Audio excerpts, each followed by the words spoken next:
Welcome, everyone, to the Mormon Lit Lab podcast. I'm Annaliese Lemon, your host for this series where we discuss the 14th annual Mormon Lit Blitz.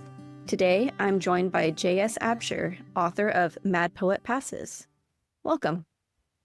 Welcome. Thank you. Thank you so much. I'm really happy to be here. Thanks. And could you introduce yourself and explain what your experience is with the Church of Jesus Christ of Latter-day Saints? Okay. Well, I actually wrote this out. Okay. Somewhat complex. I hope it's not too readerly as I read it. So we were in the early 1950s. We were living in a small town in the mountains of Southwest Virginia.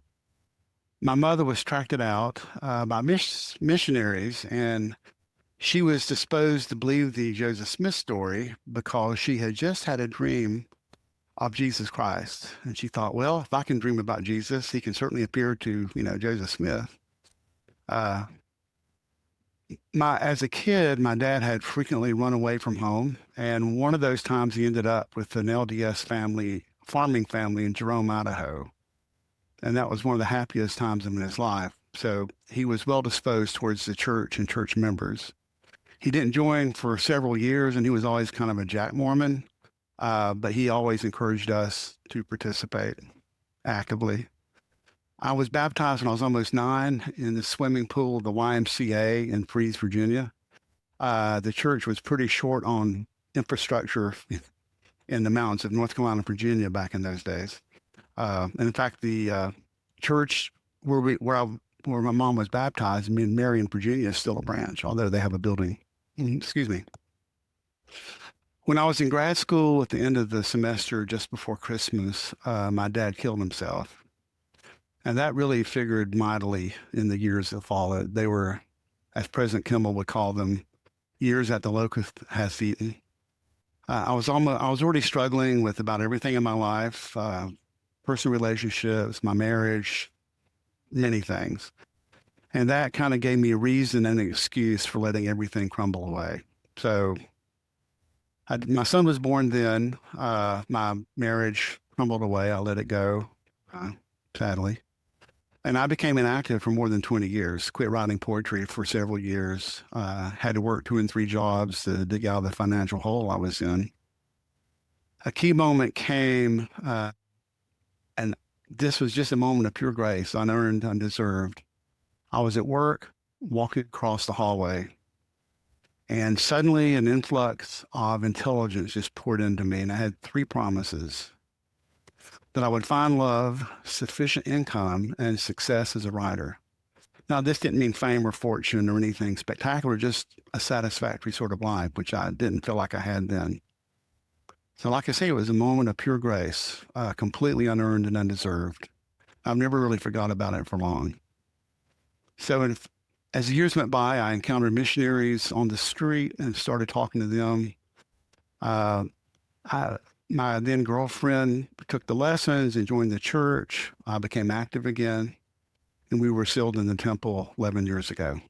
So it's been up and down, but lately up. That's quite a story.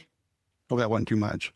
Yeah, it's really interesting to see the ups and downs in people's lives and how people can overcome so much that they've gone through. Yeah, even though at times you think you won't ever. Yeah. Yeah. So you submitted this sonnet, Mad Poet Passes, and I really enjoyed it, especially because I actually tried to write a sonnet for this Lit Blitz. However, it did not turn out very well. The meter was just wooden and just didn't turn out great. I have written many a very bad sonnet. Yeah, but it really made me appreciate the rhyme and the meter and the alliteration and that beautiful word pachydermatus. So which phrase or line are you most proud of putting together? It's kind of hard to say. I think probably the image I like the best of all the ones, the one that made me laugh out aloud when I thought of it is let's see if I can find it here. The sophistic long johns with logical holes. I found that very amusing to myself. And then the sestet writing, using the extended metaphor of the thread going, thread, thread count, threadbare, frayed, using that dominant metaphor in the sestet was actually a little bit of a challenge, but I enjoyed doing that. Nice. And I'm going back to the beginning. You start with this quote from the Talmud. And I'm familiar with Christ talking about a camel through the needle, going through a needle's eye, but I'm not familiar with the Talmud.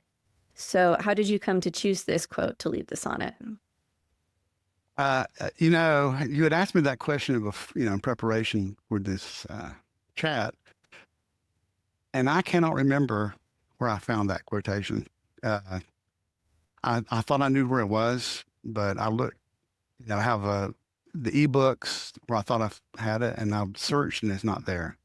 So I was, the idea of the camel passing the needle is obviously very familiar to those in the New Testament. So I found this, and replacing a camel with an elephant, I found a little bit funny. And pachydermatous, I thought, the epigraph set up using that word, and that word justifies the epigraph. And I thought, that's the kind of funny word. I like that word. And it's a little pretentious, and I don't mind being pretentious on occasion. But I kind of thought that would keep me from getting the poem published. I thought they would stop at the editors would stop at that word and not go further. But I was wrong. So you just thought that was too fancy a word for the Lit Blitz? For any, not just, I didn't really write it for Lit Blitz, but any publication? Most publications that would just stick out as an unusually big, abstract, inkhorn term. So, yeah, I've definitely heard advice against using too many of those, but I think just that one word, I think it worked beautifully there. And yeah, an elephant just seems so much more mind-blowing that it would fit through a needle than even a camel. So yeah, I think that works well. Right. And yeah, I just love the imagery and metaphors that were used in this. So how did you go about choosing them? Did they come to you all at once, or did you have to search, like just following that thread of which things would relate to thread and thread count and things? Well, that was the sestet. So, and I don't quite remember the whole process of writing it. It's been a few years. Of course, it's all governed by the fact that the mad poet is going to undress. So that kind of tells you there's going to be something about clothing in it, at least likely. So I was shooting in the octave. I found an earlier draft, which is really over the top in terms of what the mad poet is wearing. So I did kind of scale it back so it wasn't crazy. But, I wanted to have, as with Learned Leggings, a mixture of abstract and concrete, and also a mixture of eras, so that he's wearing a hair shirt, as we think of medieval aesthetics, a belt and sword frog, which would be any time that people wore swords, I guess, but didn't have a sword, just the frog. The prick leather bag, which makes me think of hippies I saw back when I was a kid, or a young man at the college I toured. So I was kind of make him, and I've actually worked with a number of homeless people, and this had really not inspired by them at all, but I have seen how they can put together an outfit from bits and scraps they pick up, just because they find them. So I wanted that sense of, here's a person that is somewhat outside the ordinary, so that he can see and say things that we might not otherwise say or see. Yeah. And yeah, that could be why he would be considered mad, because it's so out of the ordinary, but right. It often takes out of the ordinary to really point at truth. Yeah. And of course, here he is taking all of his clothes off, right? So going to seem pretty crazy to the people seeing that. Thank you. Did you have anything else that you would like to say about this poem? Uh, this is yeah, it's one in a series of poems about the Mad Poet actually has, well, it doesn't have a name. There's a poem where he's admitted to a psychiatric facility, and because he gives an absurd name, he's called Patient Doe. So most of the poems, he's Patient Doe, but that only works really in the longer poem or in series where you set the context. So here he became the just Mad Poet. Um, but I use the Patient Doe persona to write about things I probably outside my own experience. I don't know why that works, but it seems to for me. Okay. So what is a piece of media or literature, any format or any genre that you would recommend for our audience?